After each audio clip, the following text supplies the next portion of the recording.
Please welcome John Ober, the host of Sustainable Fashion Week 2022.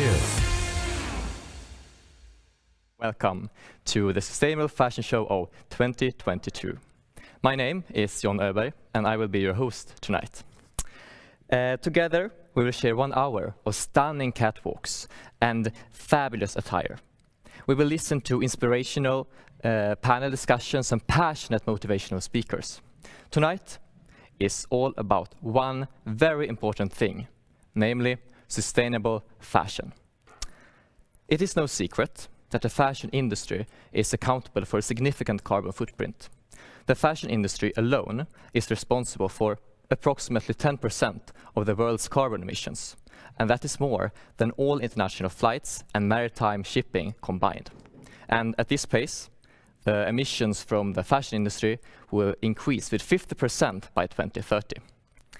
By holding this event, we hope to highlight the importance of sustainability within the fashion industry, and also to show that sustainable fashion is actually very trendy. We also want to discuss the importance that we all have as customers and the power we have, and also show how businesses can become more sustainable. The Sustainable Fashion Show is an annual event hosted by the Sustainability Group at the Student Association of Stockholm School of Economics. And as future leaders and economists, we care about the impact that our actions today have on the future. And sustainable fashion is thus a very important issue for us. To tell us more about this, let me introduce the product leader of this amazing event, Helena Sang. Welcome on stage, Helena. Thank you. Good evening. Good evening. I would like you to tell us a bit more about this project. So, the Sustainable Fashion Week is an entertaining and inspiring event where you will learn more about sustainable fashion brands and trends. We want to show everyone that we can be stylish and sustainable at the same time. So my project group and we have been working very hard for this for about 3 months. So we are hoping that you are as excited as we are for tonight's show. I'm sure we are. But I just have one question, and that is, what can we expect to see tonight? So for tonight, we have a full schedule for you guys with a lot of amazing and exciting content. And you will get to see very good outfits, amazing outfits by sustainable companies and designers, and they are showcased by our models on the catwalks. And then you will also get to listen to very interesting discussion by panelists tonight that will be here with us. Perfect, sounds amazing. Thank you so much, Helena. And I also want to say thank you to every people who works behind the scenes here, making this event possible, basically. But now, without further ado, let us begin. And first off, we have Celinda Palm, who is a researcher when it comes to sustainable fashion and circular economy at Stockholm University. And she will give us a short introduction to what sustainability is and the overall topic of it. And also talk about some internal conflicts that we all have felt, including myself. So I think actually that this is the perfect start to Sustainable Fashion Week 2022. Enjoy.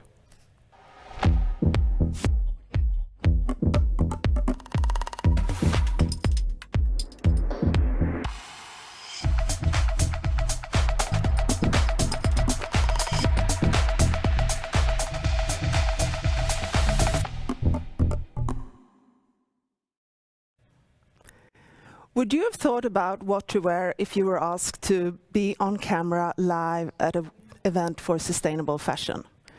I think you would. I did. I knew this event was going to be indoors, so I could have chosen to be naked, right? We could all choose to be naked once we get indoors. We don't have to wear clothes to shield our bodies from the elements of nature, but we don't. In fact, there is no society on this planet where it is socially acceptable to be naked. Instead of shielding our bodies, we dress to express ourselves as individuals in groups and in society. We use fashion to, for example, express political statements or power or nationality. So that's the reason for what I wear today is different from what I put on for my wedding, what I would choose to wear for a funeral, or at the gym, a day in the garden, or if I was just homesick, planning to meet no one. Fortunately for me, fashion brings a lot of excitement and hedonistic fun. But unfortunately, the fashion system has huge environmental problems.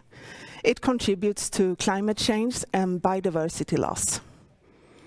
The fashion industry uses an disproportional amount of fossil fuels, water, chemicals, pesticides, and insecticides. And the global size of the industry means that it is an accountable actor contributing to land use changes, chemical pollution, and microplastic pollution. In addition to that, fashion production also has a high prevalence of child labor, poor working conditions, and modern-day slavery. The industry has doubled its units over the last 15 years, and despite this ongoing pandemic, the industry is set to keep growing within the next coming years. During this, while the industry is growing, half of the clothes in our wardrobe have not been used in the last year. And once we decide that we're done with our clothes, less than 1% is actually recycled. Most is sent to incineration and landfills, which is why textiles is the biggest contributor to microplastics found in our shorelines.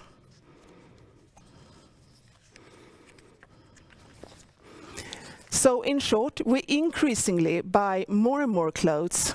We spend less and less money on our clothes, and we use them for less and less time. And that's the dynamic that we have to overcome for sustainable fashion. So me picking out clothes today might seem like a small-scale, trivial activity, but the fact that we all do it, millions of people, billions of people do this repeatedly every single day, means that adding up, it has an impact on a global scale. But when we work for sustainable fashion, it's important to remember that there are social stories linked to the environmental problems. There are cultural, historical, and political reasons for why we get dressed, why we desire new clothes and not old clothes, why we cultivate cotton in arid areas, and why clothes are primarily produced in the global south. So this is why we will not overcome the environmental problems if we treat them as separate from these social stories. Fashion is social and ecological. It's like two sides of a coin. Fast fashion, however, is so successful because it has democratized fashion. It has made it possible for all of us, regardless of class, income, or background, to participate in fashion's social role and to feed our neophilia. This is the power of fast fashion. Our challenge for sustainable fashion is to figure out alternatives to fast fashion that are as attractive to us users and to the fashion industry. I love fashion. I've always loved fashion. And I have a dream of a future where creativity, diversity, and equality is added to all the positive things we have within fashion. So I'm proud to be here tonight and participate in this year's edition of the Sustainable Fashion Week. Because I think it's important. It is one important step towards a fashion system that does not harm people and the living planet. Thank you.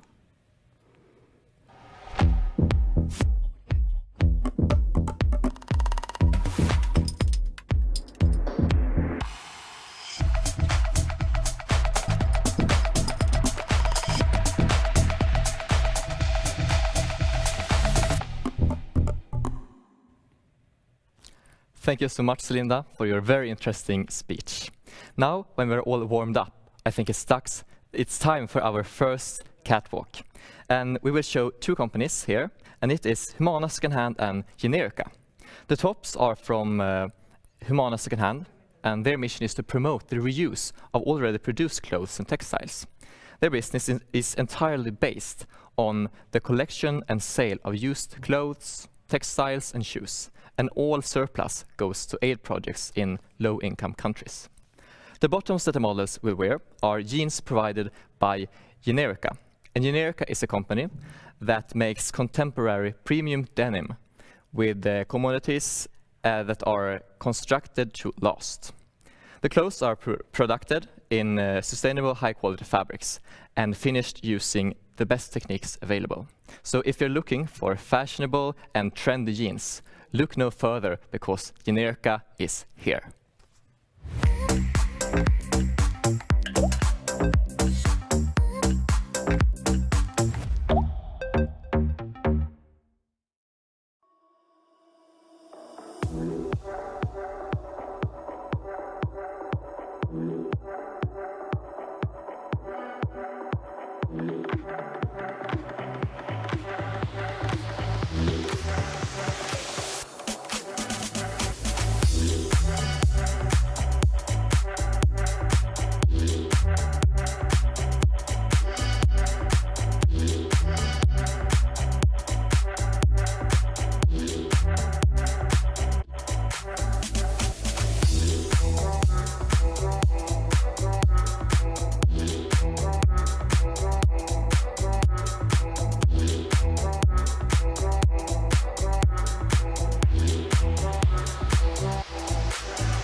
Wow, that looked so good.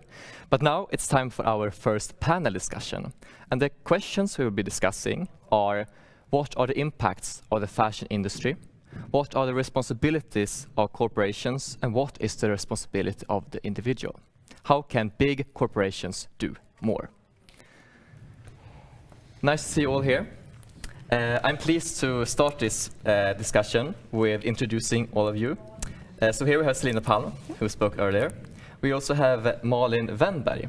And you, Malin, you are a researcher in marketing and also in sustainable fashion. Yep. And not only that, you're also an advisor at Stockholm University. Welcome here. Thank you. And we also have William Rune. And you are a fellow student of mine, first-year student from Stockholm School of Economics. Welcome, all of you. My first question is, Why is sustainability important in fashion? Malin, would you like to start? Well, that's a very big question, but of course we're starting off there.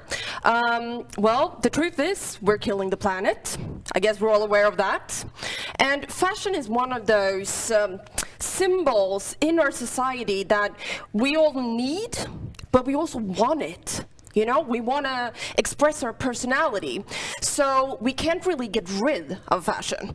We should use fashion as a force for good, and that's why we need sustainable fashion. Very interesting, good answer. Celinda, what do you think? I copy what Malin said. I would also like to add in that it's not just the planet that we're killing, it also has these vast social problems with child labor and modern day slavery. So for fashion to be sustainable, it needs to address both the environmental impacts and all of these social issues. That's a very, very good point. I also would like to ask you, William, what is your take on this? Why do you think fashion is an important thing? So I think that sustainability is of course important in all industries that contribute to carbon emissions and such, but it's especially important in fashion since it stands for such a relatively large share of our environmental impact and that we humans stand for. So if we would embrace sustainability in fashion, it would be a big step. Absolutely. But we all agree that the fashion industry is problematic in many ways. What now then? What can we do? What is happening? Malin, would you like to address that? I mean, it is a very problematic industry, and just like Celinda said in the opening speech as well, it's a global industry. So we really need to take global actions here. I think policies and legislation that will address questions such as child labor, very important, but then also taking it back to the single consumer or the tiny company that's actually trying to make it a better industry. We need to work together, all of us, and I think it's very important that we don't blame one single stakeholder in this game. So in order to move forward, we should do it together. Very good point. Celinda, what do you think we can do to target these negative externalities that the fashion industry brings? As Malin said, it's a global industry. It's not just an industry, it's a system. It's a system that starts with me as a user making my own choices every day on what to wear.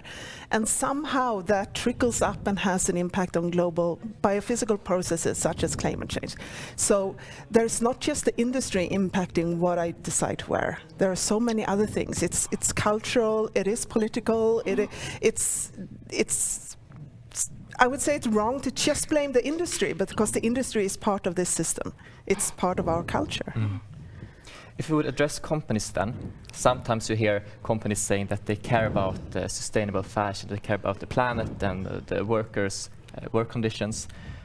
Can we trust them on this? Or how should we as consumers think when corporates talk like that? Yeah, I mean, on the one hand, obviously, it is a lot of marketing. We know that.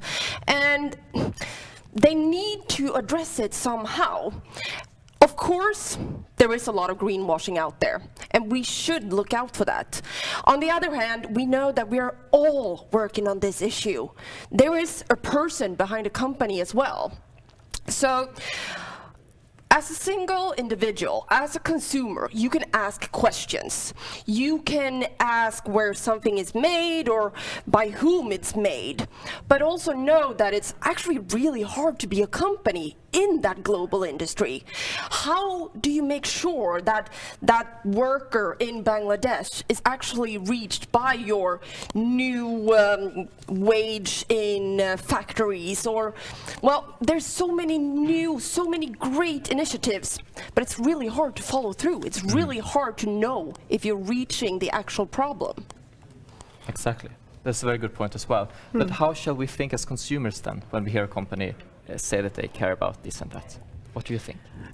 You need to be critical. You need to question that. As a consumer, the best thing you can actually do, which is quite boring, is to use the stuff you have for as long as possible. That's the absolute best. But to be critical, because it's not sustainable fashion or the unsustainability of fashion doesn't have a solution. It's complex. So when a company says that we're doing this, you need to be aware that that would have another effect somewhere else because it's a system. If you wiggle apart here, something else will happen here. So if you're just addressing climate change, for example, you might actually make it worse for biodiversity because you would use biofuels, for example, or cut down the rainforest instead. So you need to be critical, you need to read up on that. That is really, really hard because we don't buy with our intellect, right? You see something and it's so pretty and you fall in love with it. You buy with your heart. So it's tricky trying to reach. Just bring information is not the cue. I don't think so. I don't know about you guys. William, do you think it's hard to know when you buy something? Do you think it's hard to know if it's sustainably produced or not?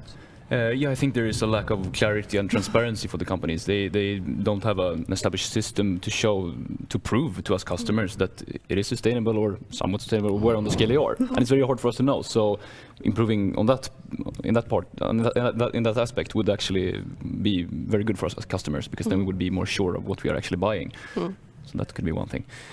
Very good point. But then, as you said, it's very hard to know as consumers, and it's also hard for other stakeholders. But if we would target the companies and corporations, what can they do in order to make it easier for us as consumers to make these good choices? Well, obviously, we do see a lot of new business models actually popping up right now, which is one of the things that we can do. So maybe instead of buying new all the time, maybe we can rent, or we can borrow, we can swap, we can buy secondhand. So these companies, they can also evolve into a rental service, or maybe have their own secondhand department, which a lot of companies, especially in Sweden, is doing right now. So we could also see the move towards a more sustainable system as a development for the companies themselves. Interesting. What's your comment on that, Celinda? I think that I keep coming back to the fact that I see it as a social ecological system. And one problem is that companies they don't know the value chain. That's one thing that you also said. No one knows who actually made the clothes in the end. The other thing is that we tend to focus on the environmental impacts and or neglect the social side of the thing. So I think that's companies need to look at both sides, and they keep coming back. They need to be transparent, or they need to. I think they try to be, but they don't know their value chain. No, it's very hard. It's a very complex system. But if you think about us as customers, then companies to a certain extent provide what customers want to have, basically. So how can we impact companies then to provide the services that you, for example, I mean, obviously, the first thing you can always do is to vote with your paycheck. You decide where you spend your money. And, okay, say you buy something labeled sustainable. It might not be sustainable completely today, if we're being honest here, but just the fact that you are actually putting your money into something then called sustainable, that hopefully means that the company will see this in their numbers and then will put more money into that part of their clothing production. So maybe it's not there just yet, but if we encourage this type of products, maybe all products will be better products in the future. Interesting. So by buying things that are labeled sustainable, even though they not completely are, perhaps you can send a message to the companies that they actually want more of this. Yes. Very interesting. What do you think about this? How can we as consumers make the companies provide more sustainable items? Yes, I would agree that, yes, buying sustainable. Well, we know, yes, it is one of the highest risks for business when they grade it is actually consumer attitudes. So that is sometimes ranked higher than the actual environmental problems, which might be further down the line. So consumer attitudes are definitely very important. I'm not so sure that buying sustainability-ish stuff is the solution. Maybe refuse is a better way to go. Interesting. Very good point as well. Perhaps a combination of both. Yeah. Yeah. It's a complex As I system said, after there's all. not a solution to No, this. exactly. No. William, what do you think? How can you as a consumer contribute? Yeah, so as we said here, we want to change the demand into something that, well, that was at least your solution, that the companies need to see that, okay, customers are changing their behavior and they're sending a message to us, hey, we want to buy more sustainable product at least. So if we go for that solution, how can we as consumers impact each other and encourage each other to buy more sustainable-ish clothes? And I mean, I think that's why a cultural change among customers would be a catalyst, because not only would the companies would actually be able to meet the demand.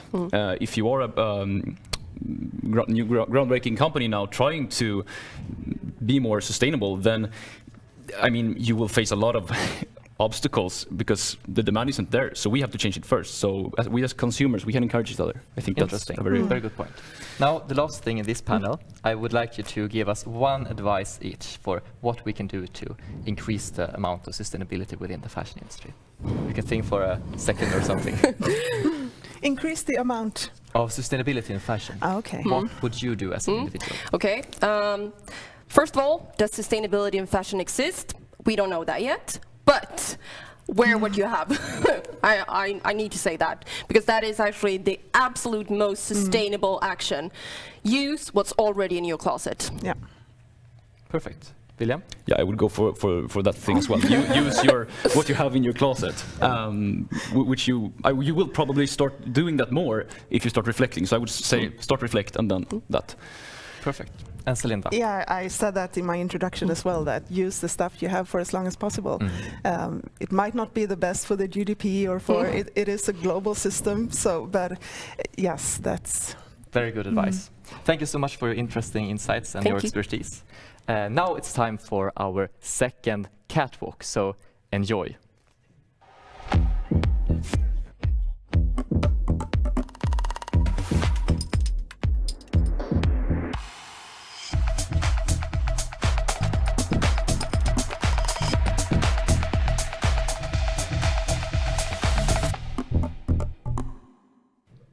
As I said earlier, sustainability and fashion is very important, and fashion is something that we all need, that we all want. And fashion is also art. So with me today, we have some special guests that have been providing very interesting clothes.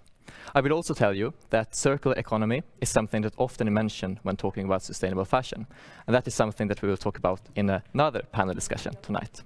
But now, I would like to welcome on stage Joel Andersson and Emily Duff. Very welcome. You two come from Beckmans College of Design, right? That's correct. We're second-year students at Beckmans. Welcome. Would you like to tell us about your creations? Yeah, sure. I'll start, I guess. I've made a collection called Metamorphosis, and it's about transformations. So it's kind of like it's going from being one thing to becoming another. And I guess each outfit in this small collection is like a still image of that transformation happening. And because sustainability is very important to me, I've used majority secondhand material to create this small collection. And by manipulating and treating the secondhand textiles in different ways, I've tried to create like some cool textures and effects, and hopefully you like it. Very interesting. I'm sure we will. And Joel, what about yours? Yeah, so my project is called Granular Reset, and it's from the same course as Emily's. And I also had quite a big sustainability focus in the entire project. So everything is made from secondhand textiles, so like tablecloths and bed sheets and stuff like that, and everything is also naturally dyed with like plants and teas and vegetables. And the theme for the collection is essentially a post-apocalyptic society where nature has run its course and leveled the modern society essentially, and we have to rebuild it from the ground up. Very interesting. Yeah. Thank you so much, both of you. Thank you.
Wow, what a catwalk. It was so impressive to see.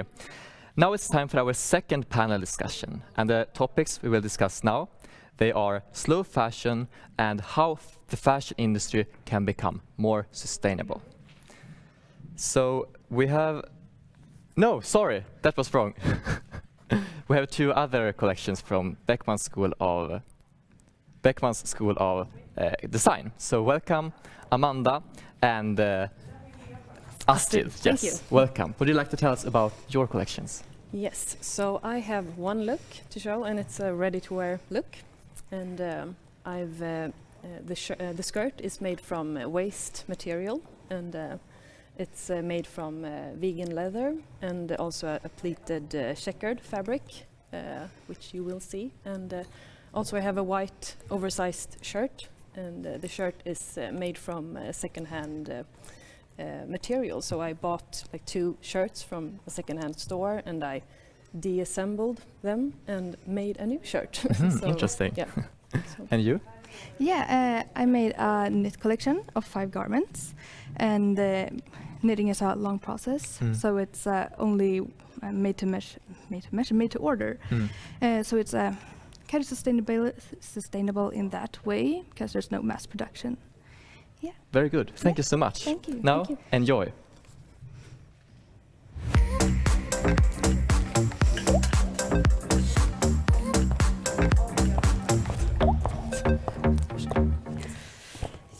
Yes.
Now again, what an amazing catwalk. I'm actually so impressed.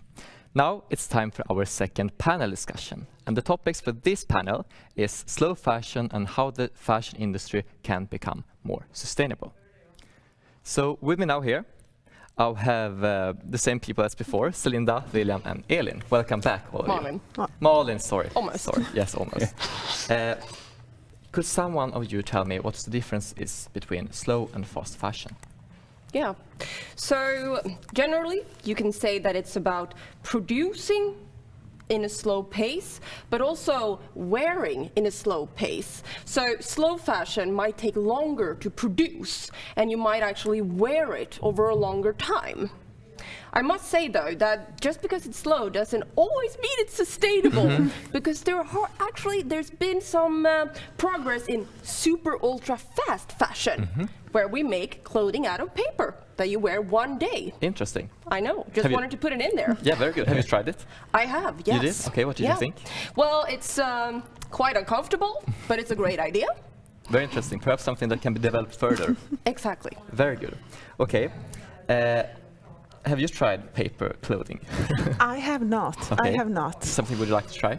Definitely. I think Bea Seinfeld, who makes a lot of designs a lot of paper clothes, I think she's brilliant, and her clothes are. And William, do you think that's something for the future? Yeah, sure. Let's try it. I will see. Okay. How can we increase the amount of slow fashion in like the fashion industry then? It's a bit topic of the same discussion, but still. Yeah. So the problem with slow fashion then is that the lead time or the production time is very long. That means for a company that needs to build their finances on a fast turnaround, they can't get it to work business-wise. So we also then need more expensive clothing. So maybe you buy just one pair of jeans and you have them for 15 years. Then where's the business in that? So there's many questions when we talk about slow fashion. We need to find ways of making it sustainable, both for businesses, but also for the planet and for consumers and for the workers. Yeah. Would you like to add something, Celinda? No, but I think also we need to think about, it has to do with revisiting what quality is, because quality can be so many things. It's not just that it lasts for a long time. It also, the tactile feeling is one quality, or the price might be a quality. There's so many different aspects to what quality might be. And it might not be that all the garments is going to be used like for a long time. We have clothing that we use for a long time, like a winter wool coat, for example. So I think slow fashion it's not a thing, it's also on a scale. Interesting. Yeah.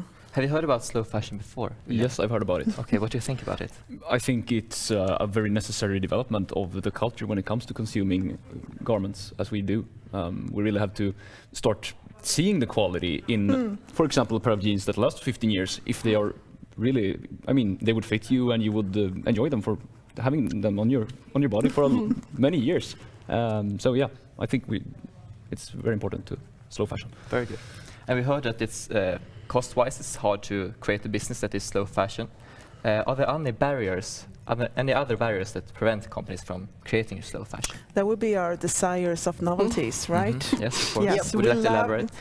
Well, you know, for this event, for example, I thought, well, I can't really buy something new for a sustainable fashion event. So I opened my closet and it was an abundance of clothes. And I was like, I have nothing to wear because there's just a lot of old clothes there. We have this inherited desire for novelties. So that is one thing that we have to conquer when it comes to sustainable fashion, especially slow fashion. And the amount of collection each year. We really are taught now that if you wear something during the spring, it's completely out of fashion in the fall. It's a mindset that we've been taught for so many years now that didn't used to exist. You know, there's a perfect green that you're supposed to wear right now. You can't wear any other shade of green. But that shade of green in the fall, oh my God. This is really what is making our closet full of clothes. Yes. Do you feel that as well, William? Yeah, I can sometimes feel that pressure in the culture that really says that novelties is what you always should have in order to be fashionable, so to speak. If you use, as you said, the last year's clothes, then people would be like, oh, you used last year, why don't you buy this year? And so there's a culture behind it, definitely. Did you want to add something? No, but I also think that the material quality is also one hindrance. Like, we now produce cotton so much faster. We have new techniques for spinning than we had when I was growing up. We have new techniques for weaving the fabric. And all the steps throughout the value chain has speeded up from what it used to be in the 1970s. Oh, I outed myself, my age there. So it's not really possible to make a pair of jeans based on that type of cotton that lasts for 15 years because it's less quality throughout the value chain. Interesting. Yeah. But we can agree on that slow fashion is a desired state. But how do we, or like sustainable fashion, when do you think we can see a change? I think it has a lot to do with mindset also in creating that slow and knowing the quality. So for example, thinking about quality, polyester, it's a plastic. We talk a lot about how polyester is unsustainable because it is plastic. But a really weird thing here is usually polyester is used in so-called party tops. That is something that you would wear for just one season. A puff sleeve or something that really sticks out. And why would you create those kind of pieces, design-wise, in a material that can last for 200 years? So we also need to match the design with the intended lifespan of the fabric of choice.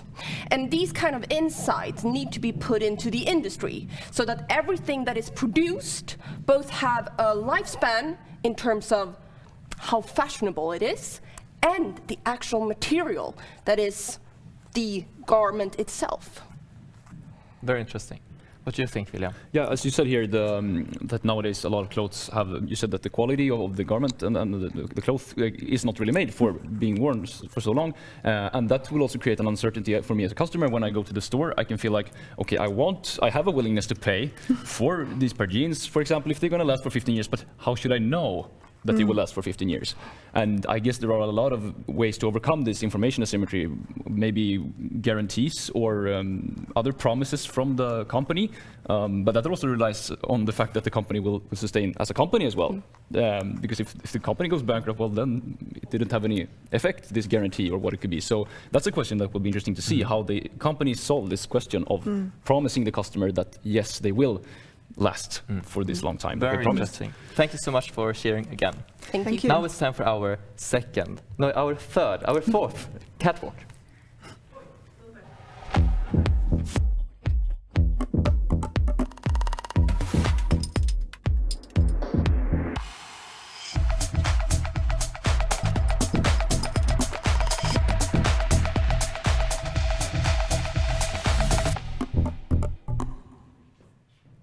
Now, the clothes that will be shown during this catwalk are provided by none other than Rerobe.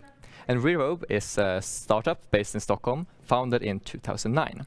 What they do is that they help to buy and sell your pre-loved fashion.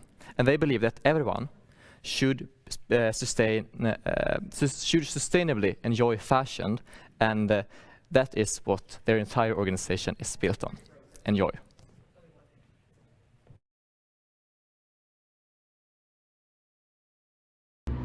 Hej, jag heter Vendela och jag är VD för Rerobe, också en av medgrundarna. Vi startade det här bolaget 2019 med egentligen en grundtanke om att vi ville göra secondhand tillgängligt för en konsument som kanske inte var så duktig på att handla hållbart. Och det var ju några saker som vi ville rikta in oss på från början, och det var att verkligen hitta ett sätt att göra vissa delar av secondhand-verksamheten digitalt.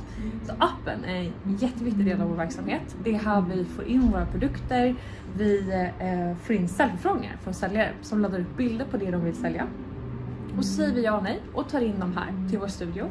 Vi har en fysisk butik på Södermalm, och det är här vi också fotar plaggen så att de är snygga i vårt flöde. Och sen så hamnar de då i appen och online på det här sättet. Så det ser väldigt cleant ut, och då blir det lättare att upptäcka second hand, och då är vårt syfte uppfyllt.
Again, wow, what an amazing catwalk.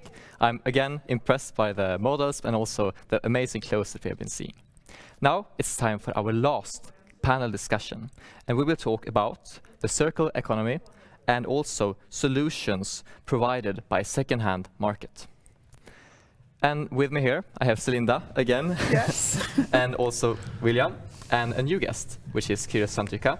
And you're the project leader of the sustainability group at Stockholm School of Economics. And we also have another guest, which is Sophie Tillqvist, COO of Rerobe, the fashion brand that we just saw. And she will be joining us online. Welcome to all of you. Thank you. My first question is, do you buy clothes secondhand? We can start with Kirill. I wish I did it much more than actually I do. And probably one of the biggest problems for me personally is to find actually something I like.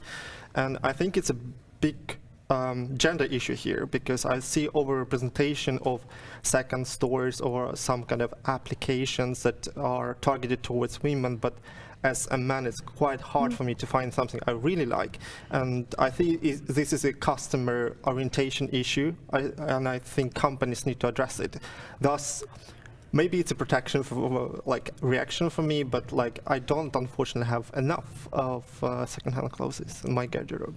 Interesting. Sophie, would you like to share your view? Do you buy clothes secondhand? With the best secondhand concept in the world. So I'm only buying things from Rerobe these days. And I did my journey with doing a wardrobe detox and stop shopping new things. It took me a year. But it's an interesting journey, and as been discussed here before, I've been taking part of the panel discussions here. It is an emotional journey. It's not easy to stop shopping, and I think that for some parts of the society gives different expectations also for women and men, how they consume. But it's very emotionally attached, as been said before. So much. William, do you buy clothes secondhand? Yes, I do. And actually today, my whole outfit is secondhand. Very good. So yeah, but I definitely recognize the problem that you mentioned here, Kirill, because I decided a couple of years ago to mainly start buying secondhand due to sustainability reasons.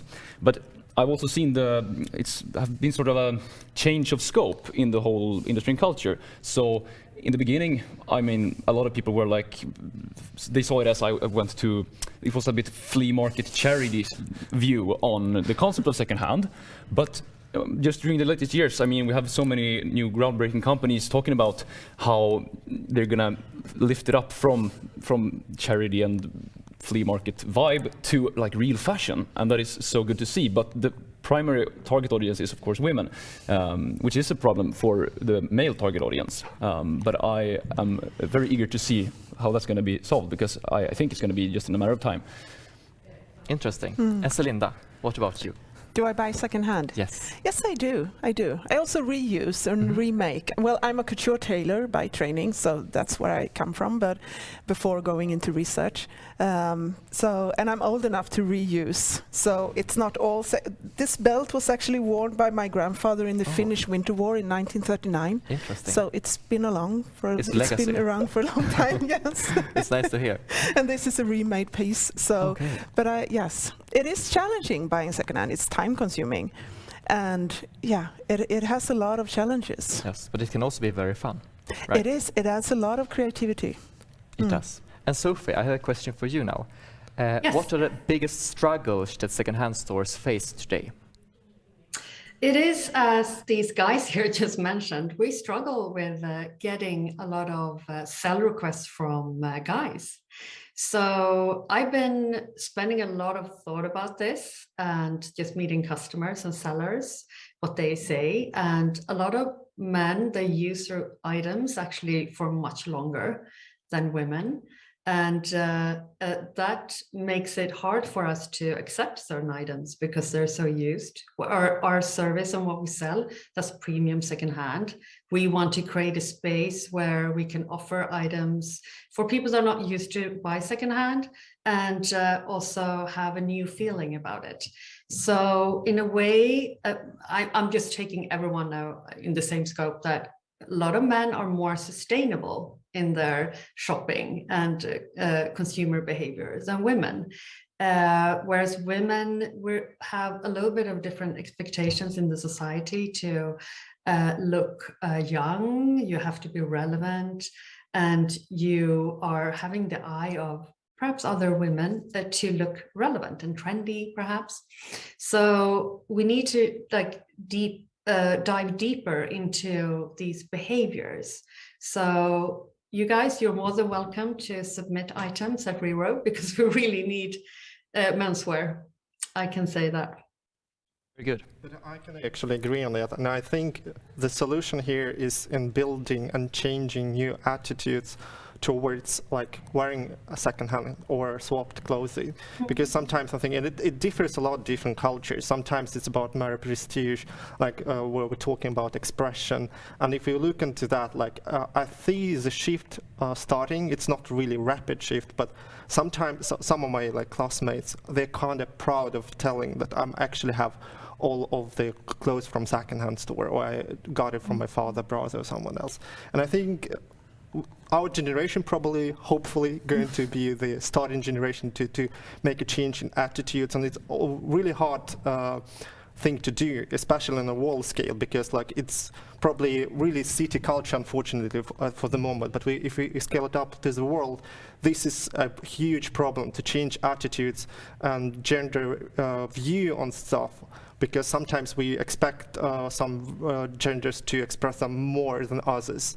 And I see here is a issue which we should start with, actually.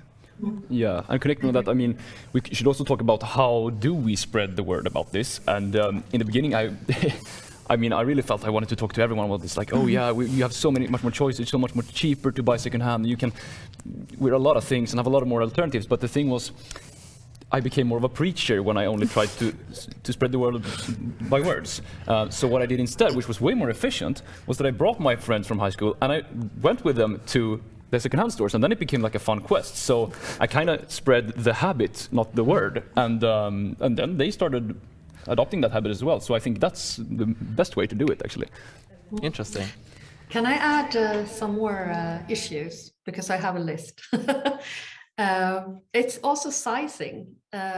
Getting sizes above for women 38 and above is really tricky, because people that submit, they perhaps change their, how they look, and they want to sell small sizes, whereas we have a request for sizes over 38. So there's a huge discrepancy there, and our customers get super frustrated because they can't buy sustainable items when they want, because we can't offer the sizes. And of course we need the sellers, we sell what the sellers provide us. So we're trying to communicate with them how to get these sizes and get a better width of sizes. And also with secondhand stores, our challenge is to be both online and offline, because we only have one item of each. So how do you control what you sell where?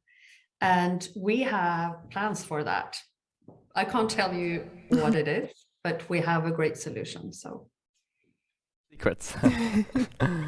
I will be quiet now. Okay. I have an extra question for you, and that is, do you think that online secondhand shopping will be the future, or is there other ways to go? You touched upon it a bit. We do have online. We have our app where we sell our items, and a website.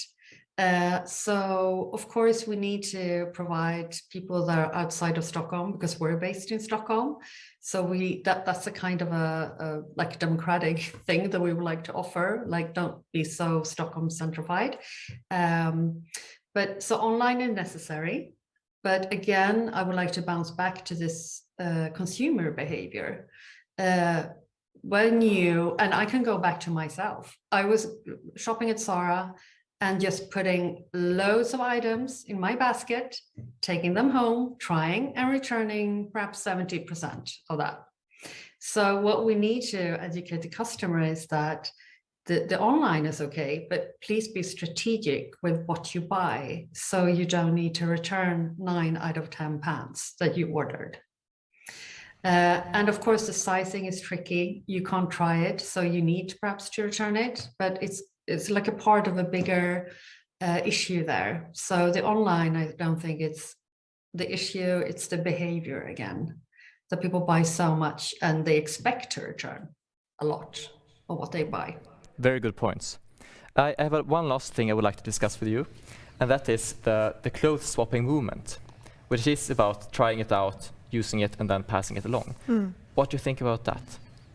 Actually, it's like starts from like habits we have in the family. If you have a lot of siblings, and it's probably that some people already tried out and had to try out.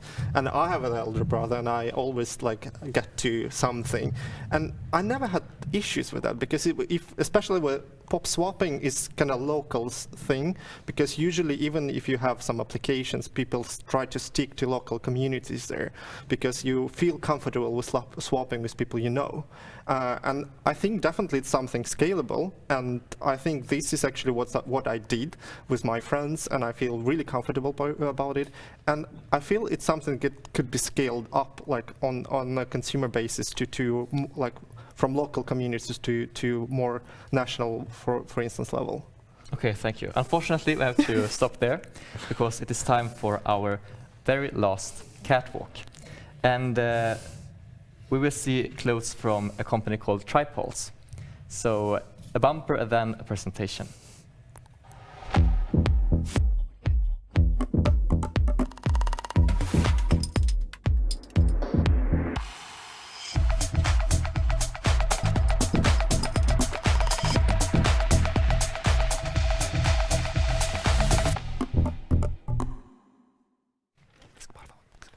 You're supposed to interview. No. That's later. Hello. Hello. What's your name? I am Francisca. Nice to meet you. Nice to meet you too. Would you like to tell us a bit about Catwalk? Absolutely. So I'm Francisca, the founder and CEO of Catwalk, and we are a very new Swedish-based activewear startup. And our mission is basically to take harmful plastic out of sportswear. So we make nature-based performance activewear that's good for the planet, for our bodies, and for people. And we make it from certified wood fiber from sustainably sourced forest. It's made in a circular process. It's made in the EU, and also, as you will soon see, the fabric is very, very breathable. It's super skin friendly, and you can wear it for a high intensity workout and low intensity workout. So, right. Yeah. Isn't it also so that Secondhand is not very targeting action wear?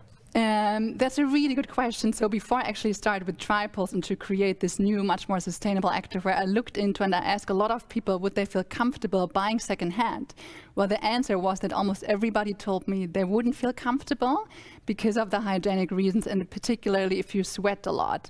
And I would also hope that in the future that changes maybe, because people become more comfortable. But I think there's still a differentiation between regular fashion and then the fashion you really sweat in and that really need to perform highly. Yes, exactly. Yeah. Would you like to tell us a bit more? Yeah. So you have a presentation, right? Or do we do shortly? Do you want to see the clothes? I mean, yes, I'm fine. Sure. Yeah, cool. Let's go. So I'd love to show you the first collection for women. Awesome. I am super excited. Yeah, let the show begin. Let's see.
Wow, amazing clothes. Yes, aren't they? Yes, and I'm standing here now again with Francesca, and you are the CEO and founder of Triples, right? Yes, that's right. Yes. Would you like to tell us again a bit about the company?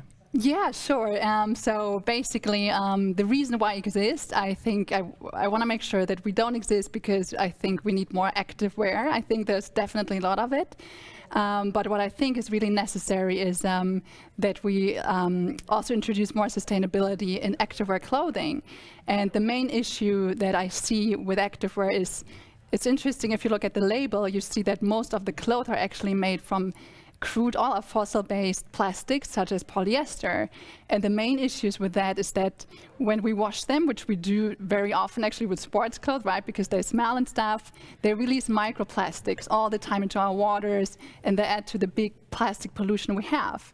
And then the other interesting thing, or, well, not positive thing, is that actually when you have polyester on the skin, you sweat in it, that also it's been found that it oftentimes contains more harmful substances.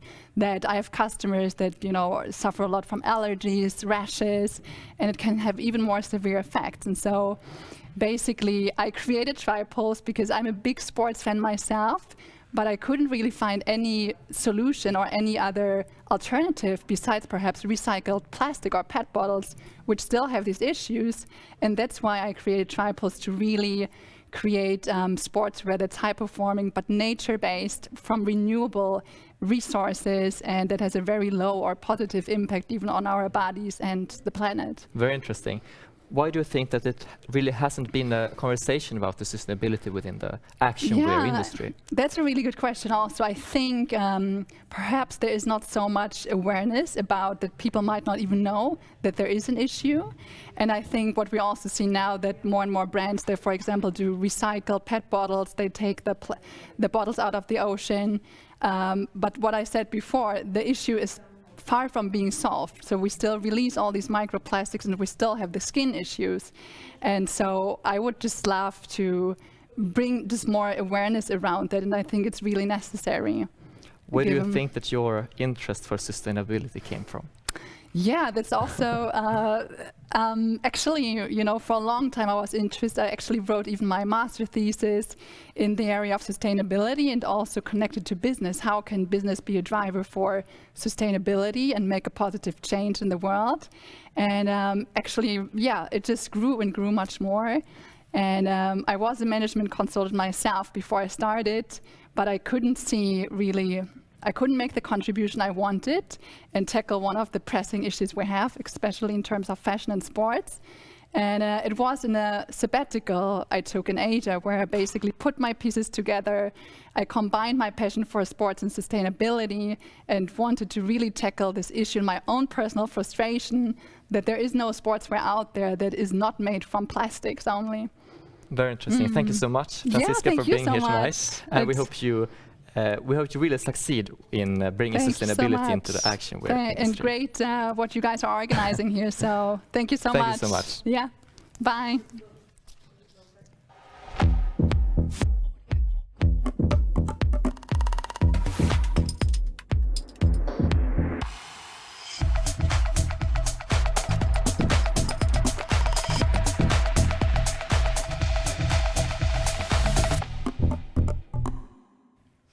Now, dear audience, that is all for tonight. I could have gone on for all evening, but unfortunately that is not possible. But before we end this evening, I would like to talk a bit more with the people behind the scenes. So now, welcome on stage, Helena Sang, the project leader of Sustainability Fashion Week 2022. Hello, Helena. Thank you. Hey. Hey. And what a wonderful host you have been for this evening. Thank you so much. And what amazing models, right? Yes, I agree. Yes, as you said, the models have been so professional, and they have showcased such stunning outfits on the catwalk tonight. And all of this wouldn't be possible without our partner brands.